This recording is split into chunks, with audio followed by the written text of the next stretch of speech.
Mais la question politique, on va dire, implique beaucoup de données sociales. C'est-à-dire que ne serait-ce que de s'impliquer du point de vue formation, s'impliquer du point de vue entrepreneurial, on est en train de s'impliquer entre guillemets politiquement. C'est qu'il y a la notion effectivement politique au sens stricto sensu du mot, au sens propre comme au sens figuré du mot. Alors, effectivement, nous aussi, on appelle d'une part à ce que les gens s'impliquent davantage dans la chose publique, c'est-à-dire voilà, à s'intéresser à ce qui se fait au Sénégal, à s'intéresser sur les problématiques politiques, sur les problématiques sociales, et surtout politique, et on invite les gens aussi à s'engager, c'est-à-dire à aller, on va dire, investir les partis politiques.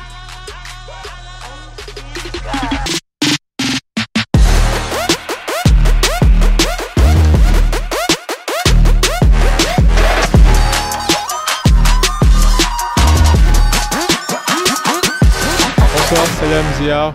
Ici your boy Habib Sall aka Serigne Modou Sall. Bienvenue pour un nouvel épisode du Cercle d'Influence Podcast, votre cercle qui s'inspire à inspirer avant d'expirer. Nous recevons aujourd'hui Bocar Fofana, qui est le fondateur de la chaîne e-Media Sunugal Kakanam, fondateur du cabinet Human Resources Advising, ou bien HRA, un cabinet de management et de conseil en ressources humaines, et co-auteur du livre Essai l'audace de s'engager. Bocar, bienvenue au Cercle. Ouais, bonsoir Serigne Modou, merci beaucoup déjà. C'est très gentil de m'avoir convié à cette interview, à ce dialogue. Donc voilà, merci. Et puis bonsoir, bonjour à tous les téléspectateurs qui te suivent sur tes différentes plateformes. Et puis, très hâte de discuter des sujets que tu aimerais avec moi. Oui, pareillement, j'ai hâte. En tout cas, merci pour tout le travail abattu.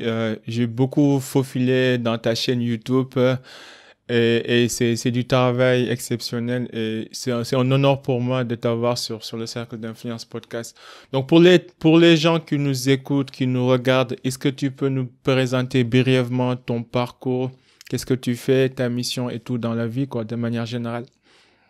Ok, déjà ce que je fais dans la vie de tous les jours, donc moi je suis un jeune Sénégalais comme toi aussi, hein, qui je pense à la boulimie du dialogue, de la conversation, de l'entraide mutuelle, de l'apprentissage, de la co-construction. Je pense qu'on a ces domaines de prédilection en similitude, ce qui fait justement qu'on puisse se retrouver, parce que comme dit l'adage, ce sont les gens peut-être quelquefois qui se ressemblent, qui s'assemblent, comme on dit. Donc, donc c'est un vrai plaisir, franchement, c'est un vrai plaisir. Et puis pareil, j'ai vu tout ce que tu fais, c'est très inspirant. Franchement, c'est très inspirant. Et je pense que, moi, c'est ce que j'ai l'habitude de dire. Hein, et comme on l'a écrit, je pense qu'on y reviendra dans le fond du débat, dans le livre que j'ai coécrit avec Abdelafay, un ami à moi. Il est plus que temps que les jeunes Sénégalais, les jeunes Africains s'engagent sur des problématiques sociales, sur des problématiques politiques, économiques, sur des problématiques éminemment sociales d'une façon générale. Et c'est ce que tu fais, que ce soit dans le domaine entrepreneurial, dans d'autres domaines. Et je pense que c'est très très intéressant. Voilà, moi pour me présenter brièvement, donc voilà, Bocar Fofana, jeune Sénégalais qui à un moment de ma vie a décidé de faire une mobilité internationale vers la France. Donc, je suis arrivé en France en 2014, donc ça fera plus d'une dizaine d'années que je vis maintenant en France. Et voilà, un jeune Sénégalais comme tous les Sénégalais du Sénégal, qui aime beaucoup ce pays, qui aime beaucoup cette patrie, et puis éminemment africain, qui a un cursus académique de droit d'une part, de sciences politiques et de ressources humaines, et qui professionnellement aujourd'hui s'active dans le domaine des ressources humaines, en tant que manager de ressources humaines en France. Et j'ai un côté, moi j'ai la fibre entrepreneuriale, peut-être que dans le moyen long terme, c'est quelque chose, je l'espère, qui m'occupera à temps plein. Et donc, effectivement, j'ai créé un cabinet de conseil en stratégie et en management qui s'active au Sénégal principalement, mais aussi en France. Et qui a l'ambition de travailler dans les domaines de la communication politique, de la communication stratégique, parce que moi, j'ai un cursus de sciences politiques. Et quand tu fais ces études de sciences sociales, elles peuvent quelquefois te porter vers le domaine du conseil. À côté, effectivement, moi je suis quelqu'un qui aime beaucoup débattre. Voilà, moi je suis quelqu'un qui aime beaucoup débattre. Et je pense que si je n'avais pas échoué le concours du CESTI à l'époque, c'est le Centre d'études sciences et techniques de l'information du Sénégal. Si je n'avais pas réussi, si je n'avais pas plutôt échoué le concours, peut-être que je serais devenu un journaliste. Et donc, c'est cette fibre-là de la communication, du journalisme, que j'essaie de transposer dans la chaîne YouTube Sunugal ci Kanam. Oui, quand j'ai eu le bac, quand je suis parti à l'UCAD, j'ai fait le concours du CESTI, mais je l'avais échoué, clairement. Et, mais je pense qu'on y reviendra dans le fond des débats. L'échec, quelquefois, ça ne doit pas être quelque chose qui nous bloque. Bien au contraire. Je pense que si on n'a pas la possibilité de faire ce qu'on veut, il y a beaucoup d'autres formes qu'on peut user pour réussir ou pour vivre nos rêves, pour vivre de nos rêves et non pas de rêver nos vies. Et donc, ce qui fait qu'il y a cette plateforme médiatique, Sunugal ci Kanam, dans laquelle je parle beaucoup des choses, des enjeux publics du Sénégal, de l'Afrique, que ce soit dans le domaine politique, que ce soit dans le domaine économique, dans le domaine entrepreneurial. Et aussi, quelquefois, quand j'ai le temps, je partage les expériences entrepreneuriales que je suis en train de mener au Sénégal et ici. Et aussi, à côté, voilà, une autre passion qui est l'écriture et la lecture. Et donc, on a sorti un essai avec un ami qui s'appelle Abdallah Faye. Donc, on l'a sorti au mois de février 2022. Donc, c'est notre tout premier bébé livresque. Et donc, qui parle beaucoup du Sénégal, qui s'appelle L'audace de s'engager. Une plaidoirie pour un engagement politique plus fort et plus impactant dans le contexte sénégalais et dans le contexte africain. Donc, d'une façon ramassée, si je pouvais me présenter, voilà, c'est un peu certains traits qui caractérisent ma modeste personnalité. Super, super. En tout cas, moi, personnellement, quand tu parlais des jeunes, ça m'a beaucoup touché parce que l'une des raisons pour lesquelles j'ai décidé de créer ce podcast, parce qu'en off, j'avais pas mal de mentors, je rencontrais pas mal de gens, que ce soit dans les séminaires, dans les formations, au boulot, et c'était des jeunes exceptionnels, compétents. Mais d'habitude, au Sénégal, bon, je n'avais pas l'habitude de voir les gens montrer des modèles de référence locaux, quoi. D'habitude, on nous parlait de Tony Robbins, des gens qui vivent aux États-Unis ou ailleurs. Je me suis dit, donc, pourquoi pas créer une plateforme où je vais pas parler, mais je vais inviter des gens compétents qui vont partager leur savoir-faire, savoir-être, pour montrer aux gens qu'on a des modèles de réussite au niveau local. Il y a des gens qui travaillent dans des multinationales, des gens qui travaillent partout dans le monde, sénégalais. Mais le seul quoi qui revenait souvent, c'est que ces gens-là préféraient rester dans l'ombre, en fait. Donc, quand j'ai vu l'intitulé de ton livre, L'audace de s'engager, je me suis dit, peut-être ce serait un argumentaire convaincant pour persuader ces personnes de s'engager politiquement, même si moi, personnellement, je n'aimerais pas être un politicien, surtout avec la crise actuelle que nous vivons dans le pays. Donc, comment on peut motiver, inciter, réconforter les jeunes en se lancer dans la vie politique?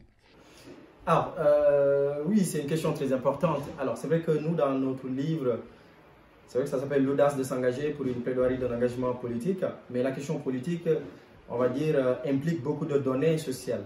C'est-à-dire que ne serait-ce que de s'impliquer du point de vue formation, s'impliquer du point de vue entrepreneurial, on est en train de s'impliquer entre guillemets politiquement. C'est qu'il y a la notion effectivement politique au sens stricto sensu du mot, au sens propre comme au sens figuré du mot. Alors, effectivement, nous aussi, on appelle d'une part à ce que les gens s'impliquent davantage dans la chose publique, c'est-à-dire voilà, à s'intéresser à ce qui se fait au Sénégal, à s'intéresser sur les problématiques politiques, sur les problématiques sociales et surtout politiques. Et on invite les gens aussi à s'engager, c'est-à-dire à aller, on va dire, investir les partis politiques. Parce que pourquoi je dis ça, Cyril? Dans tous les cas, tout ce qui se fait au Sénégal est éminemment politique. Tout part du donné, ou plutôt, excuse-moi, de la donnée politique pour revenir à la donnée politique. Tu vois? Donc, ça, c'est d'une part. D'autre part, aussi dans le livre, c'est pas qu'on dit aux gens seulement impliquez-vous politiquement, mais on leur dit impliquez-vous du point de vue entrepreneurial. Tu vois? Impliquez-vous du point de vue formation. Investissez sur vous. Là, pour moi, la meilleure façon d'investir, c'est d'investir sur soi. Parce que quand on investit sur soi, on est respecté.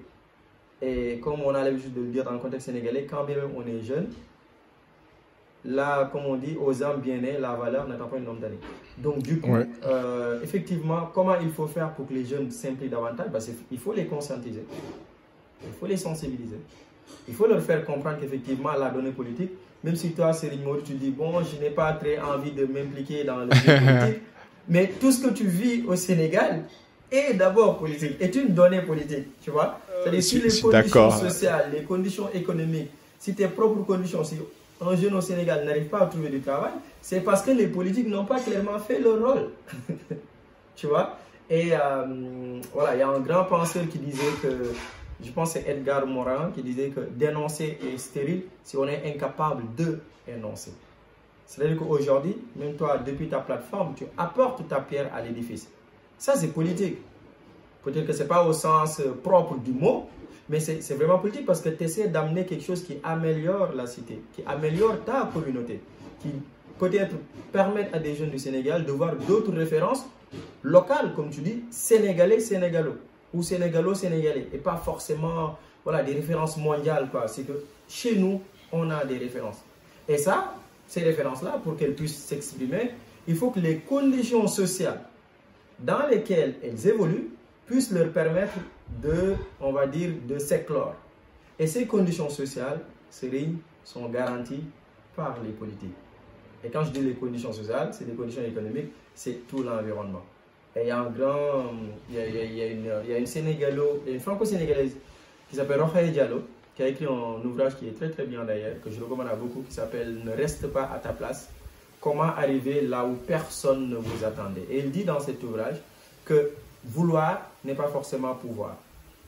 On le dit de façon très épisodique dans le contexte sénégalais. On dit souvent, quand tu veux quelque chose, tu peux le faire. Tu vois, c'est pas forcément vrai. Parce que tu as beau vouloir quelque chose, mais si l'environnement dans lequel tu évolues ne te le permet pas, tu ne peux pas obtenir cette chose. Ou en tout cas, ce sera très très difficile. Donc l'environnement social est encore une donnée politique, ce qui fait que voilà, pour répondre, en tout cas revenir encore à ta question, il faut sensibiliser, conscientiser, montrer qu'effectivement que l'environnement qui nous entoure est politique et il faut s'impliquer, donner des points de vue, proposer des plans de développement pour que la grande communauté sénégalaise puisse en tout cas aller de l'avant. Non, et pour mettre en évidence ce que tu viens de dire, c'est aussi la responsabilité individuelle. Moi, je suis quelqu'un qui croit fortement que la responsabilité individuelle commande le collectif.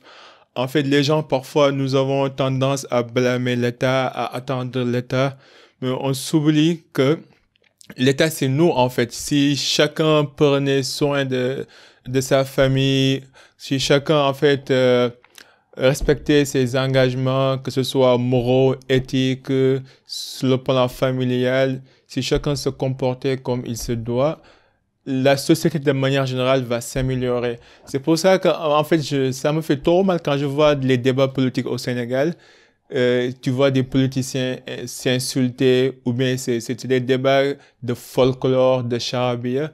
Parce que tu te dis, moi, dans ma famille, c'est pas comme ça quand on fait des débats. C'est pas comme ça quand on parle avec nos parents. C'est comme si nos politiques ne reflètent pas les réalités traditionnelles, les principes et valeurs sur lesquels nous avons été en fait élevés par nos parents. C'est comme s'il y a un décalage, quoi. Et plus je vois ce décalage, plus je me sens un peu en fait mal à l'aise, un peu moins intéressé à la politique.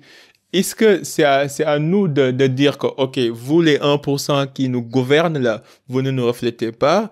Comment on veut changer cette dynamique? En fait, c'est ça mon problème. Parce que clairement, tout le monde sait que les politiciens sénégalais qu'on voit partout dans les médias ne reflètent pas les bons citoyens qui vivent, qui travaillent dignement et qui prennent soin de leur famille et qui mesurent leurs paroles et qui font les belles choses dans ce monde-là. La meilleure façon, c'est qu'il ne faudrait pas qu'on abandonne le champ public. Et quand je dis le débat public, le débat politique, il faudrait que les gens aient peur de débattre. Beaucoup de jeunes d'ailleurs, et beaucoup de Sénégalais, et c'est un peu ce que tu as dit à l'entame de tes propos, ils vont se déclarer un peu apolitiques, tu vois, inconsciemment ou quelquefois consciemment aussi. Alors que dans le fond des fonds, le débat politique et le jeu politique nous impliquent tous. Parce que tu l'as dit tout à l'heure, tu as rappelé un peu la définition de l'État en disant que l'État, c'est les individus pris dans leur forme collective. Et c'est ça la réalité. L'État, c'est une grande communauté humaine qui ont la volonté de vivre en commun. Autrement dit, la nation. Et donc, c'est cette nation-là qui vont déléguer une partie de leurs responsabilités à ce que Thomas Hobbes appelait, Thomas Hobbes c'est un grand penseur aussi, à ce qu'il a défini dans un ouvrage qu'on appelle le Léviathan. Le Léviathan, c'est un monstre à qui on a délégué une partie de notre souveraineté pour qu'en retour, ce grand personnage nous assure une protection. C'est un peu ce que l'on voit dans l'État. C'est-à-dire que l'État, ce sont les individus, les personnes prises individuellement, qui vont déléguer une partie de leur souveraineté à l'État, qui a la force publique et qui nous garantit en retour l'assurance de notre protection. Comment il faut donc assainir ce champ-là? Ça veut dire que c'est un champ qui nous appartient, nous tous. Si, imagine la grande collectivité, chacun commence à dire non, non, moi ce terrain-là, je ne vais pas, on va dire, je vais pas m'y intéresser. C'est ce que Mary Teuw disait du coup en fin de compte qui va se produire. Ce sont les plus ignorants d'entre nous. Ce sont les moins préparés d'entre nous. Ce sont les personnes les moins expertes d'entre nous qui vont en fin de compte investir le champ politique. Et à partir de ce moment, que nous ne nous éteignons pas, que ce sont les plus mauvaises, en tout cas les plus mauvais débats, les plus mauvaises expressions qui vont se passer dans le champ politique, parce que ce sont donc en fin de compte les personnes les plus ignorantes d'entre nous qui vont nous diriger. Et donc imagine les personnes ignorantes, lorsqu'elles nous dirigent, là où il y a l'ignorance, ça veut dire qu'il n'y a pas un débat fertile. On est d'accord? C'est sûr, c'est sûr. Là où il y a l'ignorance, ce n'est pas la conscience, ce n'est pas la lumière, ce n'est pas la raison, ce n'est pas le doute, voilà, ce ne sont pas ces éléments-là, on va dire, intellectuels et philosophiques, cartésiennes, qui vont se produire. Non, au contraire. Donc c'est ce que tu vas remarquer toi, parce que les débats, voilà, ni que, comme on le dit, sans tête ni oreille, si je puis le dire comme ça, ce sont des débats stériles qui vont se passer dans l'espace public. D'accord? Et donc, il faut donc qu'on s'intéresse davantage pour que tout ça ne puisse pas se reproduire en fin de compte. Il faut que les gens s'intéressent. Il faut que les gens, voilà, parlent, débattent. C'est un peu ce qu'on fait. Parce que maintenant, qu'est-ce que tu remarques dans le jeu public sénégalais? C'est des appels au meurtre que tu vois. Ouais. Clairement, moi j'en vois des hommes politiques qui disent telle personne, il faut le tuer. Tu vois? Et tu le vois. Et ça, c'est extrêmement grave. Pas plus tard que, tout à l'heure, j'écoutais un éminent journaliste qui est quand même Cheikh Yérim Seck, qui a dit quelque chose qui m'a profondément choqué. Je ne vais pas rentrer dans le fond, ce n'est pas l'objet de l'émission. Peut-être que ceux à qui cela intéressera vont pouvoir aller dans la chaîne YouTube, dans ma chaîne YouTube, ils verront la chronique que j'ai faite dessus. Mais en fin de compte, c'est pour te montrer qu'effectivement, il faut que les gens s'impliquent. Il faut que les gens s'impliquent, il faut que les gens s'y intéressent pour qu'on puisse assainir ce milieu. Parce que ce n'est pas un milieu qui est dédié à 1% de Sénégalais. Bien au contraire, ça appartient à tous les Sénégalais. C'est les 100% de Sénégalais qui doivent s'exprimer. Sinon, on assiste à ce qu'on assiste en ce moment. Ouais, mais c'est ça exactement, c'était ça ma prochaine question. Que penses-tu de la situation actuelle du pays, même au-delà du procès Sonko-Adji Sarr, mais le soulèvement populaire, le combat de la jeunesse, cette quête de vouloir un avenir meilleur malgré toutes les fausses promesses que ça fait 60 ans qu'on nous dise et qui n'aboutissent à rien du tout. Quelle est l'analyse que tu fais de la situation actuelle du pays? Bon, après, c'est dommage quand tu es Sénégalais qui est établi, enfin, en tout cas, qui s'établit à l'extérieur du pays, quand tu regardes ce qui se passe au Sénégal, et même quelquefois en Afrique, c'est très dommage. C'est que ce qui se passe au Sénégal, tu l'as eu en Guinée, d'accord? Des émeutes, des soulèvements, de l'injustice, tu l'as eu en Guinée avec l'ancien président Alpha Condé, tu l'as eu en Côte d'Ivoire, jusque dans les années 2000, jusqu'en 2010, avec l'arrivée de Alassane Dramane Ouattara au pouvoir, Laurent Gbagbo qui ne voulait pas quitter le pouvoir. Tu l'as eu en Gambie avec Yahya Jammeh. Tu l'as eu en Guinée-Bissau avec l'arrivée ou même avant l'arrivée de Oumaro Sissoko Embalo. Tu l'as eu en Mauritanie. Voilà, je veux dire, c'est une problématique africaine. Et maintenant, tu l'as aussi. Et maintenant, tu l'as aussi. Mais Sénégal, quand même, a une historique différente des autres pays, quoi. La conscience démocratique est loin d'être comme, par exemple, Guinée ou Gambie ou les autres pays. C'est vrai que comparaison n'est pas raison. Mais quand tu suis toute l'histoire politique sénégalaise, tu te rendras compte que ce qu'on appelle la démocratie sénégalaise, moi j'ai l'habitude de le dire, c'est un artefact. Un artefact, c'est une construction artificielle de la réalité. C'est qu'en réalité, ce qu'on vit au Sénégal, le Sénégal n'a jamais été un pays si démocratique que ça. Si tu revisites l'histoire de notre pays, On est indépendant en 1960. Avant 1960 déjà, quand les colons étaient là. Mais parlons d'après l'indépendance. Après l'indépendance, 1962, tu as eu quand même l'une des plus grosses problématiques de notre histoire, l'une des plus grosses tensions politiques entre Senghor et Mamadou Dia. Ça, c'était en 1962. D'accord? Procès en 1963. On condamne Mamadou Dia 12 ans de prison. D'accord? Le juge qui siégeait, c'est ce qu'on appelle, enfin, le procureur général près la haute cour de justice, qui était le maître des poursuites et qui représentait la société, n'avait aucune charge à l'égard de Mamadou Dia. Au contraire, il avait dit au juge, il faut lui faire bénéficier de ce qu'on appelle des circonstances atténuantes. Au final, il a été condamné 12 ans de prison, il en est sorti aveugle à la prison de Kédougou. D'accord? Ça, c'est 1963. Tu as 1968, mai 1968, avec la grève des étudiants. D'accord? Tu quittes 68, c'était des émeutes, beaucoup de Sénégalais sont morts en 1968. Tu viens en 68, dans les années 70, 1980, avec Abdou Diouf. L'élection présidentielle de 1988, il y avait de grosses tensions politiques, beaucoup de morts. 1993, on a assassiné Maître Babacar Seye. Babacar Seye, ouais. C'était le vice-président du Conseil constitutionnel au Sénégal en 1993. Il a été assassiné. D'accord? 1993, tu arrives dans les années 2000, Abdoulaye Wade, ce qui s'est passé en 2007, beaucoup de morts en 2012 sur Abdoulaye Wade, une dizaine de personnes. Mamadou Diop qui est mort à la place de la nation.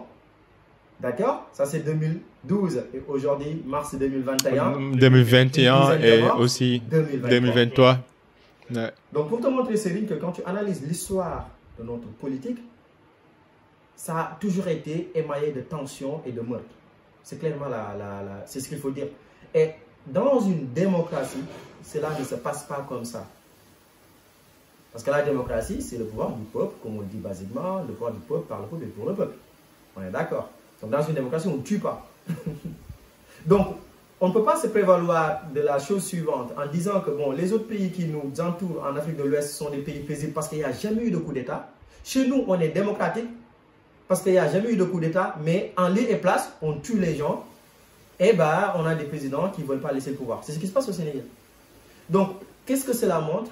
Ça montre tout simplement, c'est ce que Montesquieu disait d'ailleurs, que le pouvoir rend absolument fou. Et c'est une réalité en Afrique. Au Sénégal qui plus est. Et c'est pour ça que je te dis, la démocratie sénégalaise est un artefact. C'est une construction artificielle. On est démocrate que de façade.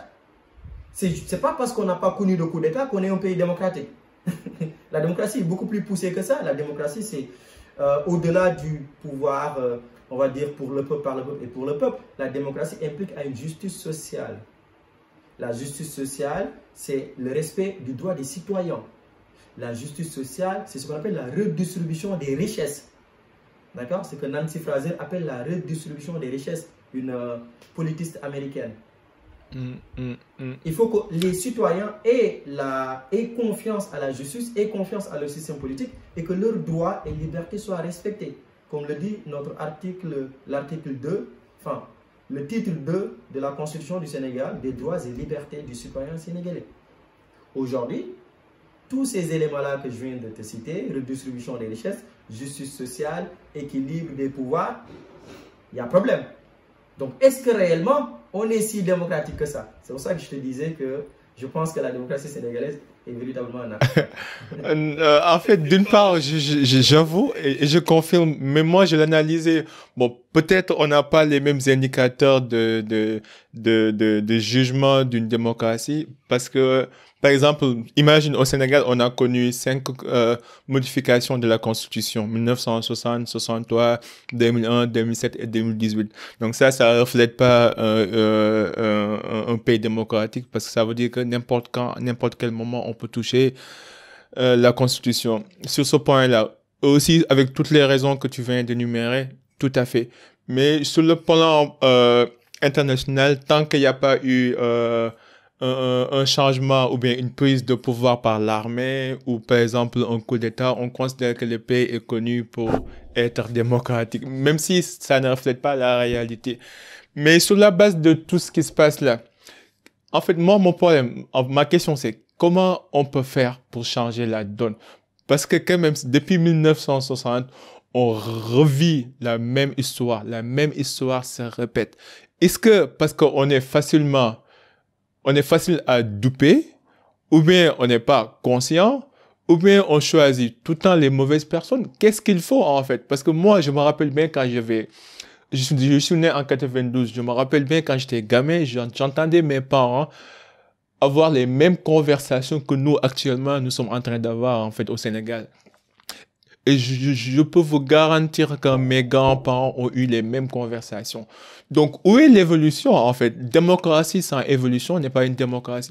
Mais en même temps aussi, un peuple sans évolution, peut-être c'est pas un peuple bien engagé ou bien instruit. Je ne sais pas. En fait, c'est ça Toi, en tant qu'analyste politique, qu'est-ce qu'on peut faire pour changer la donne? Parce qu'on en a marre. Ouais, je suis d'accord, on en a plus que marre. Je pense que ce qui se passe, il y a plusieurs fléaux qui rentrent en jeu on va dire dans les problématiques qu'on est en train de vivre et de voir aujourd'hui dans le contexte politique sénégalais. La première problématique, c'est qu'on a un régime, notre régime politique, déjà c'est un régime qui est importé. D'accord? C'est un régime qui est importé de la France. Voilà, on a été colonisé par la France, bon, on s'est dit le plus simple c'est de prendre le régime français et de l'incorporer, de l'implémenter dans le contexte local sénégalais. On a tout importé de la France. Aujourd'hui, on a tout importé. Le système sénégalais est à peu près à 90% ressemble à ce qui se fait en France.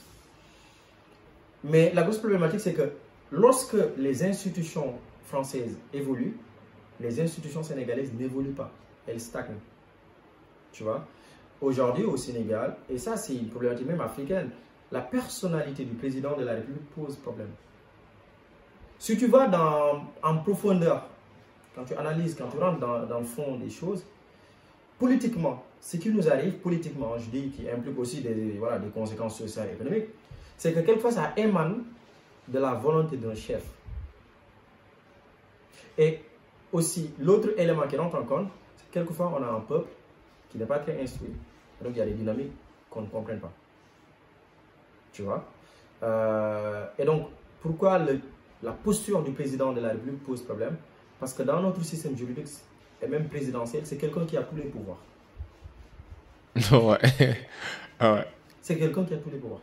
Et à partir du moment où tu as tous les pouvoirs, même si tu étais animé par de grands principes, par de fortes convictions, si tu arrives au pouvoir et que tu as des laudateurs autour de toi qui s'y rajoutent, très facilement, tu as la folie des grandeurs. Tu vois? C'est-à-dire que tous les propos que tu as tenus hier, tu peux les renier aujourd'hui parce que les laudateurs qui sont autour de toi ne te disent pas la vérité. Si on prend tout simplement l'exemple du président Macky Sall, on a tous vu qu'il parlait avec de grandes convictions quand il disait moi le mandat, machin, etc. J'en ferai pas, 2019, je ne suis pas dans la logique, etc. Ouais, tu voyais de la sincérité dans ses actes et dans ses paroles. Aujourd'hui, si tu lui reposes la même question, le gars ne te répond pas. Il a changé, ouais. Il a complètement viré à 360 degrés, quoi. On est d'accord, que tu sois avec lui ou tu n'es pas avec lui, tu vois qu'il y a un problème. Aux États-Unis, on vote depuis je ne sais quelle année. Ils ont l'indépendance depuis 1700, je ne sais combien d'années. Tout président de la République qui arrive, il sait qu'il fait un mandat, un second mandat et c'est fini. En France, que tu sois Macron, Marine Le Pen, qui que tu puisses être, tu arrives, tu fais un mandat, tu t'en vas. Ce n'est qu'en Afrique et au Sénégal, tu arrives, tu fais de grandes promesses, au bout du compte, 10 mois après, tu peux te permettre de dire ce que tu veux. Parce que tu as tous les pouvoirs.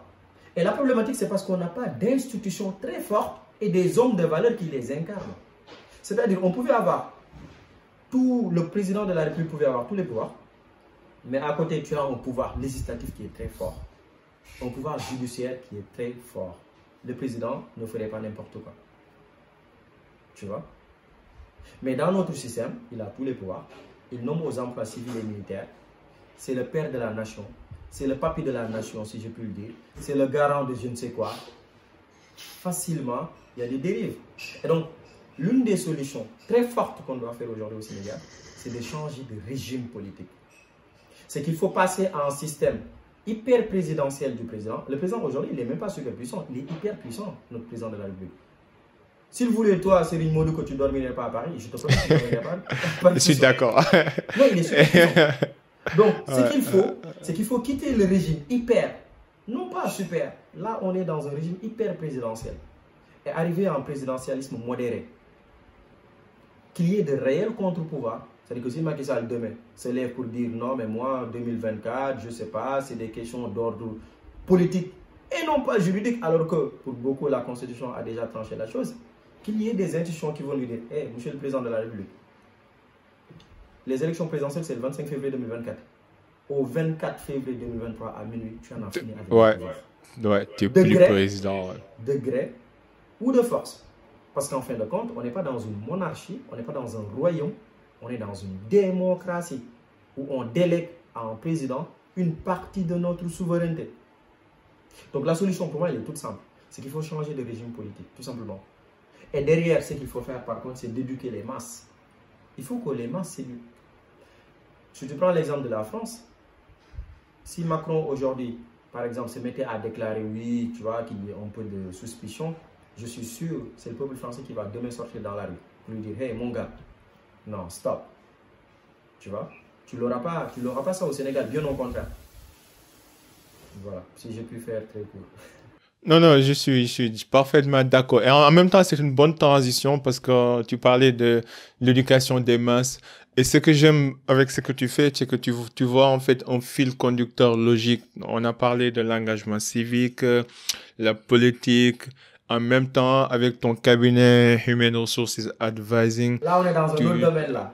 Dans un autre domaine, c'est ça. Donc, mais quand même, ça rentre quand même dans le domaine de la formation, tu vois, développement des compétences des jeunes. Oui, oui, et je pense que c'est important aussi parce que un peuple bien éduqué est un peuple souverain. Et on connaît tous le taux d'analphabétisme du Sénégal. Bon, ça ne veut pas dire qu'on est stupide, hein, parce que ne pas faire l'école, ça ne veut pas dire que tu n'es pas intelligent, c'est autre chose.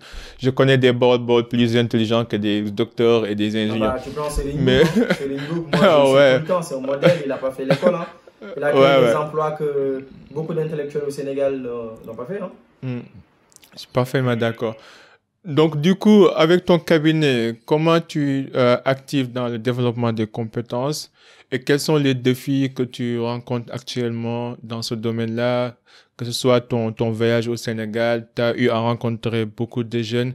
Et quelles sont les leçons qui ont été tirées de cette expérience, en fait? Ouais, c'est vrai que c'est très intéressant, c'est que la transition qu'on a fait, quitter le domaine l'analyse politique est arrivée dans le domaine entrepreneurial et je pense que c'est un des domaines les plus importants. Moi, j'ai l'habitude de le dire. Aujourd'hui, si on veut résorber le taux de chômage au Sénégal, l'entrepreneuriat est un moyen, tu vois. Mais il faut accompagner les jeunes parce que, voilà, moi, j'ai fait un voyage professionnel récemment dans le cadre du cabinet au Sénégal. Tu vois beaucoup de potentiel, il y a beaucoup de choses qui évoluent parce que moi, ça faisait 5 ans que je n'étais pas parti au Sénégal physiquement, mais je m'intéresse naturellement au Sénégal tous les jours, toutes les secondes, toutes les minutes, tu vois. Et du coup, effectivement, dans le domaine du cabinet Human Resources Advising, moi, je me suis dit quelque chose. J'ai fait une remarque en fait. Quand on faisait des campagnes de recrutement, il y avait beaucoup de jeunes Sénégalais qui postulaient. Mais quand je voyais la façon dont ils postulaient, ça m'intriguait, ça me choquait énormément. Parce que tu vois, quelqu'un, tu lances un poste, moi j'ai lancé des postes au Sénégal, de recrutement sur des postes de consultant en communication et développement par exemple. Et on avait des gens, lorsqu'ils candidataient, ils ne me mettaient que le CV en pièce jointe. Il n'y a pas de bonjour. Non, que le CV en pièce jointe. Il n'y a pas d'objet, réponse, il n'y a rien. Ils vont mettre que le CV. C'est extraordinaire. Ah non, quelquefois ils vont mettre que le CV. Quelquefois le CV il est en Word. Donc ça veut dire que moi j'ouvre le CV avec mon ordinateur. Le CV il est désintégré. Quelquefois ils m'écrivent le CV en corps de mail. Tu vois. Donc vraiment j'ai remarqué que c'était n'importe quoi. Et n'importe quoi. Et donc c'est là où je me suis dit non, écoute, moi du haut de ma très modeste expérience en ressources humaines quand même, je vais mettre en place une formation. Parce que dans le domaine de notre cabinet, on est dans la stratégie et le management. Et dans le management, l'idée, c'est de faire de la gestion de ressources humaines. C'est-à-dire que toi, par exemple, au niveau de cercle influence, voilà, tu veux recruter des gens au Sénégal, tu me dis, Bokar, dans le cadre de votre cabinet, j'aimerais que vous vous occupiez du volet recrutement. Tu vois, recrutement, rédaction du contrat pour qu'on puisse se conformer au droit social sénégalais, donc au droit du travail sénégalais. Sachant qu'il y a beaucoup d'entreprises au Sénégal qui ne respectent pas le droit du travail au Sénégal. Et ça encore, c'est l'une des problématiques qui fait qu'on est sous-développé. Parce que même les entreprises qui sont au Sénégal n'ont pas tendance à respecter le droit du travail sénégalais. Et donc, on emploie des gens dans la misère en fait et la précarité. Tu vois, je te donne un exemple tout bête. depuis 2015, il y a un décret qui est sorti par le gouvernement du Sénégal qui quand même essaie de réguler le contrat de stage au Sénégal. Et le contrat de stage au Sénégal, c'est le contrat le plus usité. C'est-à-dire que beaucoup d'entreprises aujourd'hui au Sénégal utilisent le contrat de stage. Ce qui est aussi normal parce que, enfin normal, je mets des guillemets, mais ce n'était pas encadré. Il y en a beaucoup, on te prend au Sénégal, dans la coutume, on dit, bah, t'es stagiaire sur Rimodou, c'est pas grave, tu vas apprendre, voilà, tu fais tout ce qu'on te dit de faire, tu fais du café, tout ce que tu veux. Et même si on te paye pas... Tu vas faire les courses. Voilà, et même si on te paye pas, ce n'est pas grave. Enfin, c'est dramatique.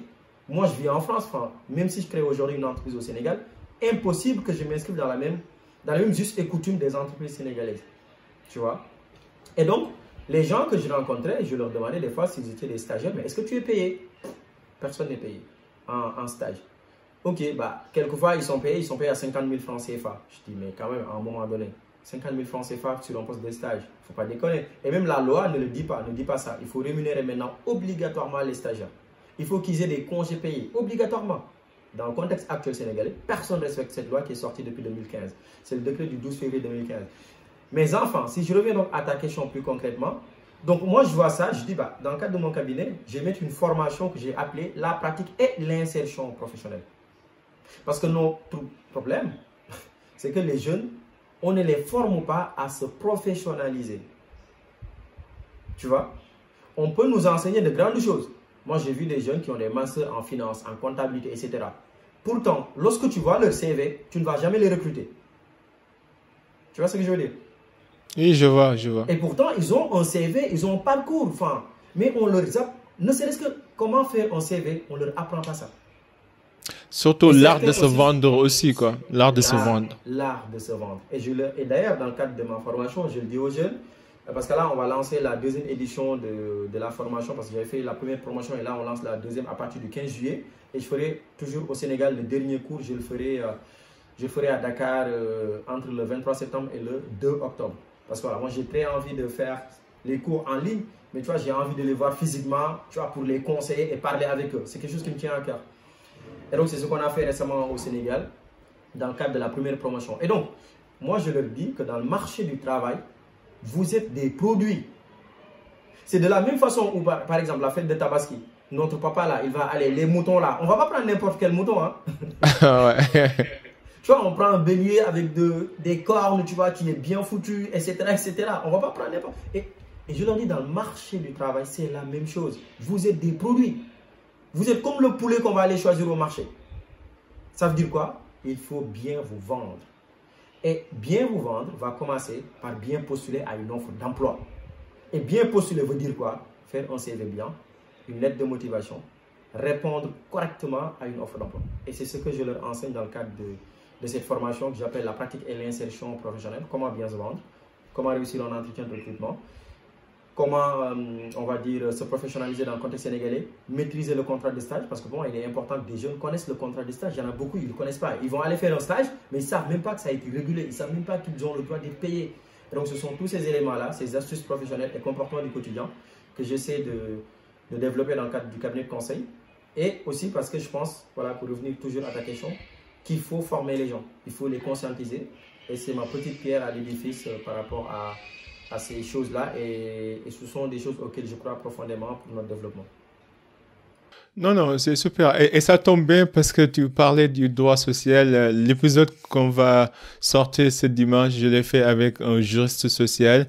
Et on a abordé en profondeur la notion du travail, contrat, les liens hiérarchiques, subordination et tout ce que tu viens d'énumérer là sur la réalité actuelle du pays en termes de stage et en termes de rémunération.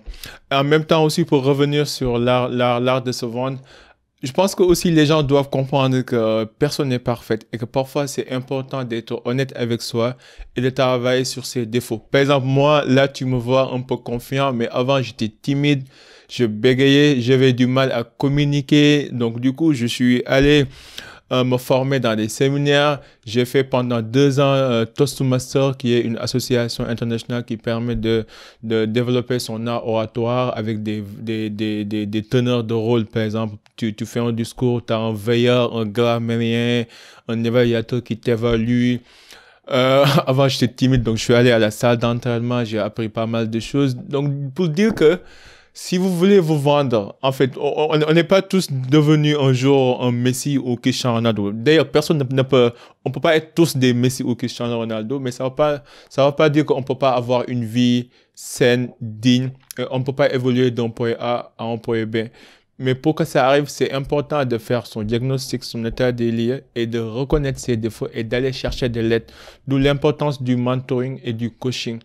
Et aujourd'hui, avec l'Internet, je pense qu'on n'a plus d'excuses. Que ce soit au Sénégal ou n'importe où dans le monde, tu peux écouter, par exemple, la chaîne de Bokar Sunugal Tchakanam, lire son livre, développer des compétences et puis les pratiquer dans le monde réel, quoi. Est-ce que quand t'es... allez-y, ouais, vas-y. Vas-y, non. En fait, j'étais ça. Mais en fait, je disais que quand tu es allé au Sénégal, j'imagine que tu as dû rencontrer ce mindset un peu de victime, cet esprit de victimisation. Est-ce que tu as des conseils à donner aux jeunes et aussi tu peux commenter sur ce que je viens de dire aussi? Ouais, enfin, tu as parfaitement raison. Moi, je pense qu'aujourd'hui, la meilleure façon d'aller de l'avant, c'est d'investir sur soi. Parce que ça ne se perd pas, tu vois. C'est d'investir sur notre propre personne. Tu vois, à emmagasiner le maximum de connaissances. Parce que comme disait Cheikh Anta Diop, connaissance égale, je pense qu'il disait la vérité triomphe. Je crois que c'est ça. Ouais. Et donc c'est très important qu'on investisse sur soi, sur nous-mêmes, sur notre personne. Tu vois, parce que ça va permettre d'aller de l'avant, ça va permettre de ne pas avoir de complexe, ça va permettre de réaliser ses rêves, de vivre de ses rêves et non pas de rêver sa vie. Pour moi, c'est très important. Tu vois. Je t'ai donné l'exemple. Moi, j'ai fait le concours du CESTI parce qu'à un moment donné, plus jeune, quand j'ai eu le bac, je me suis dit, bon, le journalisme, c'est quelque chose qui me plaisait énormément. Et donc, j'ai fait le concours du CESTI. J'ai été recalé au test psychotechnique. Après, j'en ai pas fait un temps. Je continue mes études de droit. Aujourd'hui, j'ai ma chaîne YouTube où je fais un travail quelquefois journalistique, même si je ne suis pas journaliste. En tout cas, suivant le code de la presse sénégalaise, je ne suis pas un journaliste, tu vois, mais je peux dire que quelquefois je fais un travail journalistique. Et le journalisme, ce n'est rien d'autre que de collecter de l'information, de traiter l'information et de diffuser l'information avec éthique et déontologie. C'est-à-dire tu ne dénatures pas les choses, voilà, tu ne racontes pas de la... Excuse-moi, tu ne racontes pas de la merde. Voilà, d'accord. Tu dis la vérité en fait, c'est ça le journalisme, tu vois. Et aujourd'hui, c'est ce qu'on fait, ce que tu fais, c'est du journalisme.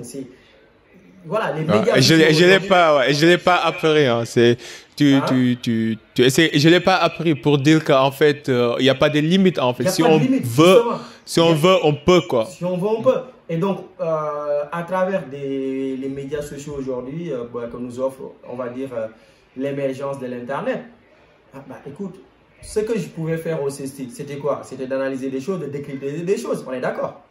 Si tu deviens journaliste, c'est ça. Je le fais dans ma chaîne YouTube. Et je le fais en toute liberté et en totale transparence. Et je fais ce que je veux. Et je n'ai pas de patron dessus. Tu vois ce que je veux dire? Oui, je vois. Ouais. Et ça, c'est un mindset qu'il faut avoir. De se dire, ok, il y a un échec quelque part. Comment je peux faire pour contourner la chose? Et me dire, écoute, ce n'est pas la fin du monde. Après, je suis d'accord, ce n'est pas évident pour quelqu'un qui est au Sénégal. Ce n'est pas évident. Franchement, ce n'est pas du tout évident. Il faut aussi je suis d'accord. Se dire les choses telles qu'elles sont. Je pense que toi, tu viens du Sénégal il n'y a pas très longtemps. Ce n'est pas évident. Mais tout est possible dans la vie. Il suffit d'avoir de l'abnégation, de la volonté et d'y croire. Et surtout d'y croire et de ne pas écouter les autres. Moi, quand j'ai des idées, je n'écoute personne. Enfin, personne, entre guillemets. Mais, ouais, je peux dire que je n'écoute personne en fait. Parce que quand tu écoutes les gens, quelquefois ceux qui t'aiment, c'est pas par méchanceté, mais ils ont peur que tu échoues en fait. Tu veux lancer une chaîne YouTube, tu veux lancer quelque chose, même toi à cette influence, quelqu'un va te dire, mais bon, il y en a beaucoup qui le font quand même. Hein, est-ce que tu vas être suivi quoi? Tu vois? Est-ce que ça va marcher? Est-ce que des gens vont venir répondre à ton invitation? Essaie. Essaie, tu verras si ça marche ou pas. Parce que quand tu essaies, tu verras, il y a des chances que ça marche, il y a des chances que ça ne marche pas. Quand tu n'essaies pas, ça ne marchera jamais. Tu vois ce que je veux dire? Donc, ouais. Mais moi, je pense que voilà, j'ai pas vu beaucoup de jeunes qui se sont victimisés. Enfin, j'en ai pas rencontré tant que ça. c'est vrai que voilà, moi j'étais parti pour faire une formation, enfin, parce qu'on avait une formation en distanciel que je développais et du coup j'ai fait la dernière partie de la formation pendant une journée avec mes étudiants. C'était très intéressant, ils étaient très engagés, franchement très dégourdis. Il y a des étudiants qui sont venus au-delà des Thiès pour faire le dernier cours avec moi. Tu vois, c'était énorme. Donc ces jeunes-là, ils sont hyper motivés. Enfin, ils demandent qu'à réussir, quoi. Tu vois ce que je veux dire? Et du coup, voilà, c'est comme ça. Moi, je pense qu'il faut se comporter Non, je aujourd'hui suis au d'accord, Sénégal en je étant suis jeune. d'accord, je suis d'accord, super. Donc, il me reste juste quelques minutes, là, 5 à 10 minutes. Donc, j'ai juste quelques questions d'introspection. Bon, parce que dans le cercle, on a l'habitude de montrer l'aspect expertise, compétences, parcours, mais en même temps d'humaniser nos invités pour montrer aux gens que le chemin n'a pas été simple et que on n'est pas parfait, il y a des hauts et des bas. Donc, ma question est, est-ce que tu as une insécurité actuellement que tu essaies de combattre? Une insécurité. Enfin, je ne sais pas si je peux faire cette confidence. Je pense que bah, tu auras l'exclusivité. Je n'ai jamais dit ça. Moi, je n'ai pas eu la chance de grandir avec mon père. Tu vois, je n'ai pas grandi avec mon père. Et je ne connais pas mon père. Pour diverses raisons. Que je pense que ce n'est pas la peine de le dire aujourd'hui. Mais et c'était pas une peur, c'était pas une insécurité, mais tu vois, comme tous les enfants de ton âge, tu vois, tu aurais quand même voulu avoir ton père à côté de toi, quoi, tu vois. Des fois, tu te posais la question, mais genre, voilà, quoi, tu vois. Et du coup, je sais pas si je peux dire c'est une peur ou... Entre guillemets, ça a été une insécurité, entre guillemets. Parce que pourquoi entre guillemets, moi j'ai toujours eu ma maman à côté de moi, tu vois, qui a toujours été à la fois maman, père et tout, tu vois. Et d'ailleurs, c'est la première fois que je raconte ça carrément. T'as vraiment de la chance. Ouais. Mais vraiment, ouais, ça a été entre guillemets une insécurité, une petite peur, tu vois. Et tu te disais quand tu étais un peu gamin, enfin, ouais, mais comment tu fais pour t'en sortir, etc., tu vois. Et à un moment donné, moi, j'étais conscient que je ne peux réussir que grâce à mes études, tu vois. Que grâce à mes études. Parce que j'avais pas, moi, je n'étais pas né avec une cuillère d'argent dans la bouche, une cuillère d'or dans la bouche, comme la plupart des jeunes Sénégalais aussi, hein. Et, et mes études devaient être ma seule source de réussite, tu vois, familiale et professionnelle. Et surtout professionnelle. C'est-à-dire trouver un travail, être à la sécurité financière, tout ce que tu veux, tu vois. Et ça a été, on va dire, le moteur de toute la motivation qui m'a animé jusqu'ici, honnêtement. Donc voilà, peut-être que... Non, mais je comprends parce que même il y a beaucoup de personnes qui sont passées, mais à chaque fois, je me rends compte que c'est leur peur ou leur insécurité qui les a propulsés en fait dans une réussite ultérieure, quoi. Que parfois en fait, c'est plus une bénédiction qu'une malédiction, mais on s'en rend compte tardivement. Mais la réalité, c'est que Dieu fait bien les choses, quoi. Même si au moment, oui, même si au moment t'es à l'instant présent, ça peut être douloureuse, ça peut être difficile, mais en fin de compte, tout finira par bien s'arranger, quoi. Ouais, clairement, non, mais moi, ouais, c'est vraiment enfin, la chose enfin, c'est là où je me suis dit, non, non, il faut que tu te battes, il faut que tu avances. Parce que voilà, quoi, tu vois, c'était toi et ta mère, tu vois, et du coup, il faut que tu avances, il faut que tu te battes pour elle, surtout pour elle, tu vois, et pour ta famille, tu vois, et ça a été vraiment le moteur et jusque-là d'ailleurs, c'est le moteur, on va dire, de motivation et toute la source d'abnégation qui m'anime, tu vois, qui fait au quotidien que tu veuilles te surpasser parce que justement, bah, toi, tu as, entre guillemets, bah, personne, quoi, tu vois. Est-ce qu'il y a une question qu'on ne te pose pas souvent et que tu aimerais qu'on te la pose de temps en temps? Hum, Est-ce qu'il y a une question que j'aimerais qu'on pose et qu'on pose pas de temps en temps? Non, pas forcément, honnêtement. Non, là. Ok, ok. Et quelle est ta définition de la réussite pour toi? Ah, intéressant ça. Il y a un grand cinéaste sénégalais qui s'appelle Moussa Sen Absa. Moussa Sen Absa qui disait que quand on lui a justement posé une question assez similaire, c'est quoi la réussite pour toi? Et il a dit, la réussite pour moi, c'est de réussir, certes pour moi, tu vois, de pouvoir avoir cette autonomie-là intellectuelle, financière, parce que aussi quand on parle de réussite, on pense forcément aux finances. Hein. Mais la réussite, enfin, il disait, c'est cette capacité qu'il a à étendre tout ce qu'il a auprès de sa communauté. D'abord, auprès de sa famille, auprès de son quartier, auprès de sa communauté, auprès de son pays. Moi, c'est la même définition de la réussite que j'ai. C'est-à-dire que moi, la réussite, ça ne veut pas juste dire avoir du travail, avoir une maison, avoir une femme, mes enfants et ma femme, et c'est fini. Non, pour moi, ça c'est hyper basique et c'est très réducteur. Moi, la réussite, c'est avoir la capacité d'avoir un impact, d'avoir un impact autour de moi. Toute la science, entre guillemets, que j'ai, que je puisse la partager avec les autres, bah, qu'ils puissent se réaliser eux aussi. Tu vois? Et moi, ça a été toujours le moteur de ma vie. C'est-à-dire, c'est pouvoir partager ce que je sais, les conditions dans lesquelles je trouve qui m'ont un peu favorisé, que je puisse les partager avec les autres, avec mes amis, avec ma famille, tu vois, avec les personnes qui ne me connaissent pas, par exemple, grâce à cette chaîne YouTube Sunugal ci Kanam, ou grâce à mon cabinet de conseil, d'avoir un impact durable auprès des personnes, tu vois. Moi, c'est ça ma notion de la réussite. C'est le sens du partage, c'est le sens de l'entraide, c'est le sens de la co-construction et le sens de pouvoir permettre à l'autre de s'élever grâce, on va dire, à la modeste expérience que tu as eue. Moi, c'est ça ma conception de la réussite et que j'essaie de véhiculer auprès des miens, quoi. Non, et c'est une cause, c'est une définition très noble aussi. Maintenant, si tu devais remonter le temps, quel conseil donnerais-tu à toi-même il y a 20 ans, par exemple, 15 ans? Ah, quel conseil je m'aurais donné il y a 10 ans? Ou même 20 ans, ça dépend. Choisis le timeline que tu veux. Juste pour montrer l'évolution, quoi. Justement, ouais. C'est vrai que j'ai un peu pensé à ça. C'est-à-dire que, non, je ne pourrais pas répondre à cette question dans la mesure où, il y a 10 ans, il y a 20 ans, pour moi, tout ce que j'ai réalisé ou tout ce que j'ai fait, enfin, il n'y a aucun regret, quoi. Tu vois? Parce que tu apprends de tout ce que tu fais dans tous les cas. Et c'est parce que tu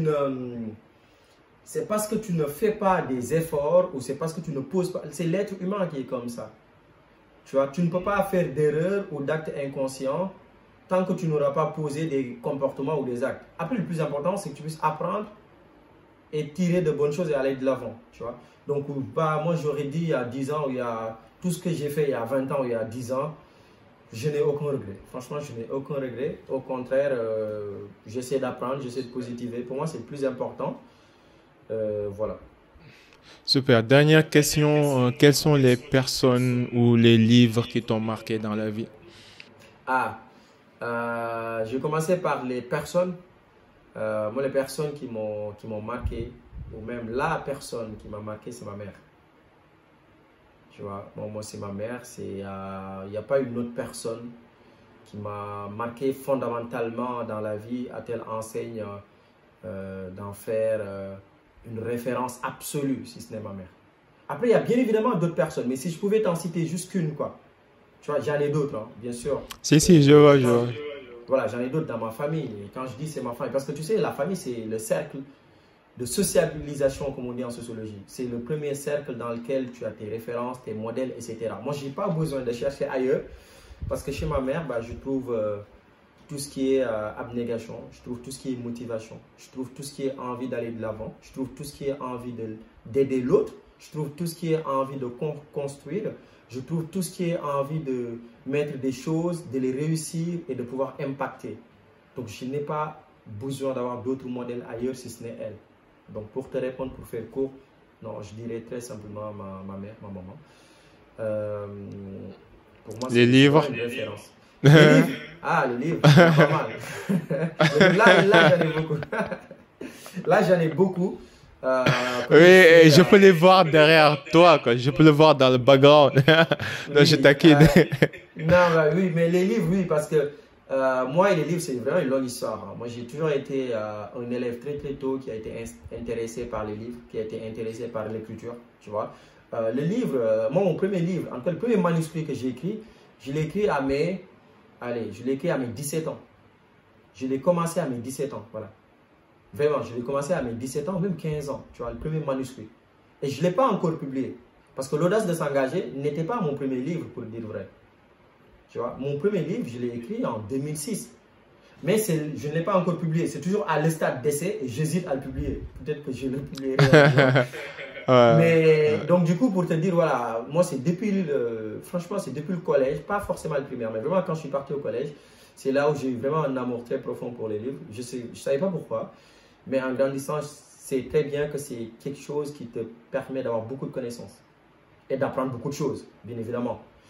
Et je pense que c'est quelque chose qui occupe vraiment une place très importante dans ma vie. Ma femme me dit souvent que même si tu as des problèmes financiers, je sais que tu vas toujours courir pour acheter des livres, tu vois. Donc du coup, si je devais t'en citer par exemple 5 qui m'ont vraiment marqué, les mémoires d'Abdou Diouf en 5e position m'ont vraiment marqué, tu vois. Parce que c'est un ouvrage, et je le recommande fortement, qui permet de comprendre toute l'histoire de notre pays, l'histoire politique de notre pays. Parce qu'Abdou Diouf, c'est quelqu'un qui, à 25 ans, était gouverneur de la région du Sine Saloum. À 25 ans. C'est très rare aujourd'hui, dans le contexte sénégalais, de voir quelqu'un à 25 ans, genre qui a quand même cette fonction administrative très importante à 25 ans. Et donc voilà, au fur et à mesure de la lecture, tu apprends beaucoup de choses sur la marche de notre État, sur l'indépendance, sur la posture qu'il a eu avec Senghor. Donc les mémoires d'Abdou Diouf. En 4e position, bah, je dirais un livre que j'avais lu vraiment quand j'étais au collège ou au lycée qui m'a aussi beaucoup marqué. C'est Ousmane Sembène, Les bouts de bois de Dieu. Vraiment, c'est un livre très intéressant, Les bouts de bois de Dieu d'Ousmane Sembène, avec la grève des cheminots. Tu vois, il y avait beaucoup de narration entre le Sénégal, Mali, tu vois, la région de Thiès avec les cheminots de Thiès, parce que Thiès était connue pour être la région du rail, quoi. La région du rail. Voilà. Ça, c'est en 4e. En 3e position, comme livre qui m'a quand même marqué, bah, je dirais un ouvrage d'Amadou Hampâté-Bâ. Donc, Amadou Hampâté-Bâ, le livre, il s'appelle Thierno Bokia, le sage de Bandiagara. Donc, c'est un ouvrage majestueux. Vraiment, je devrais même le classer en première position. Parce que je pense que franchement, c'est l'un des ouvrages qui m'aura le plus marqué de toute ma vie. Enfin, qui m'a le plus marqué. Ce qui fait qu'aujourd'hui, j'ai même envie d'aller visiter le Mali grâce à ce livre d'Amadou Hampâté-Bâ. Parce qu'Amadou Hampâté-Bâ, c'était un Malien, un grand penseur, tu vois, qui a écrit beaucoup de livres. Mais vraiment, Thierno Bokia, c'était un sage. C'était un vieux qui était d'une érudition extraordinaire. Vraiment. Un Malien qui était de la région de Tombouctou, vers Tombouctou, Mopti, tout ça. Et c'est quelqu'un qui me donne aujourd'hui envie d'aller d'aller visiter la région de Nioro du Sahel. Nioro du Sahel, c'est à la frontière avec la Mauritanie. Mais il dit vraiment, franchement, je te le recommande et je le recommande à tous les gens qui vont suivre cette interview. Thierno Bokia, le sage de Bandiagara, d'Amadou Hampâté-Bâ. Ça, c'est le 3e. 2e livre qui m'aura quand même marqué, c'est notre livre. Ah ouais, l'audace de s'engager. Par contre, moi, faut que je l'achète. Où est-ce que je pourrais le trouver? Parce qu'il faut que je le lise. Il est disponible sur Amazon. Hein. Ah, super. Il est disponible sur Internet. Il suffit que tu tapes l'audace de s'engager, bah, tu le verras. Sur Fnac, tu peux facilement le commander.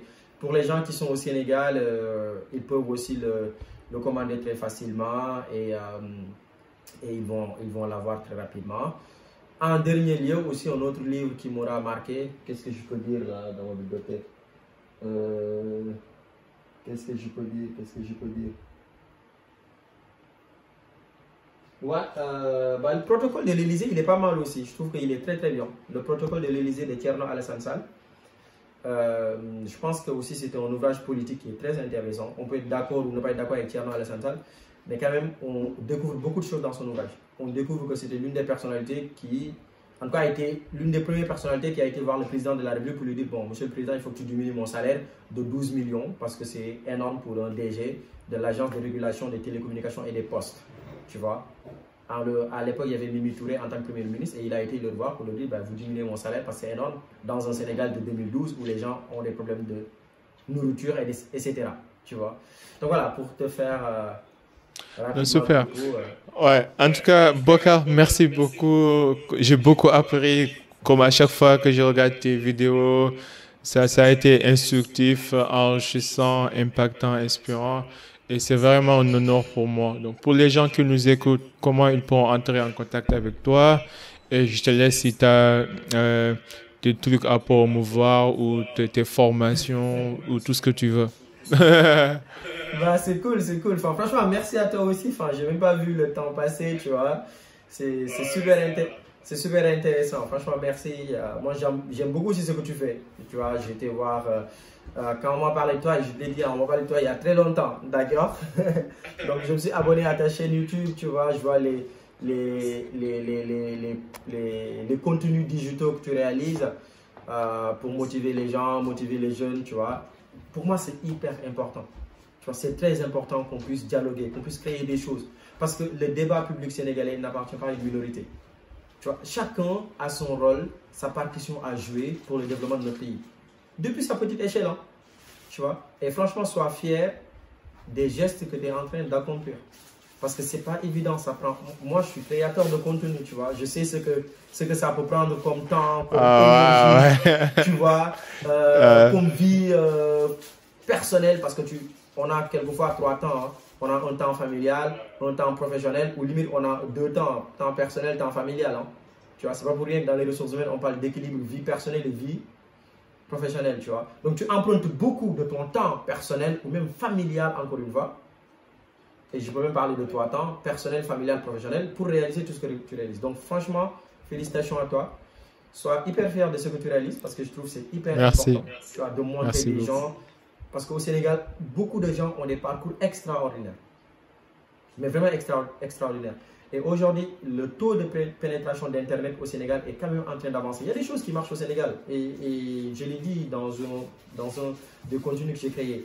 Tu vois, presque 90% aujourd'hui des Sénégalais utilisent Internet. Et dans les 90%, 80% plutôt se connectent via la téléphonie mobile. Et le taux de pénétration d'Internet au Sénégal est très poussé aujourd'hui. On est à des taux qui avoisinent les 46%, les 50%. Moi, par exemple, il y a 5 ans chez moi, il n'y avait pas le Wi-Fi. Je pars au Sénégal, il y a le Wi-Fi chez moi.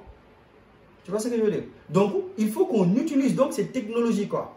À bon escient, bien sûr. Il faut que des vidéos comme celles que tu réalises, bah, que les gens puissent venir voir. Bah, les vidéos que je réalise, pareil que d'autres réalisent, il faut que les gens puissent venir voir. Et qu'on arrête le divertissement et l'abrutissement, quoi. Ouais, surtout ça. Mais franchement, il faut qu'on arrête ça. Après, c'est vrai. Il faut qu'on se divertisse dans la vie, c'est normal. Tout n'est pas professionnel. Voilà. Mais à un moment donné, les gars, il faut qu'on se forme. Et la meilleure façon de se former, bah, c'est par exemple d'écouter des podcasts comme tu réalises, des vidéos, tu vois, celles que tu réalises, etc. Donc franchement, je tenais à le dire.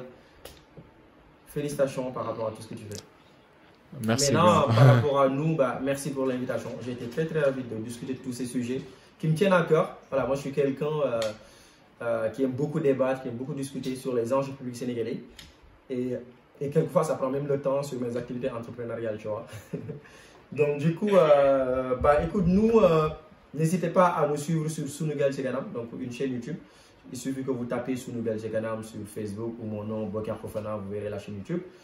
On prépare beaucoup de choses pour les élections présidentielles. Voilà, j'ai envie de faire franchement beaucoup de choses avec les élections présidentielles qui vont arriver. Montrer les candidats, parce que moi j'ai envie qu'on n'élise plus un président par défaut. Tu vois, il y en a marre d'élire des présidents par défaut. Ah ouais, voilà, ça je suis d'accord. On fait vraiment beaucoup de choses. Voilà, on va aller explorer le programme présidentiel des candidats, etc. pour en parler, débattre, pour que les gens puissent faire des choix, quoi, tu vois.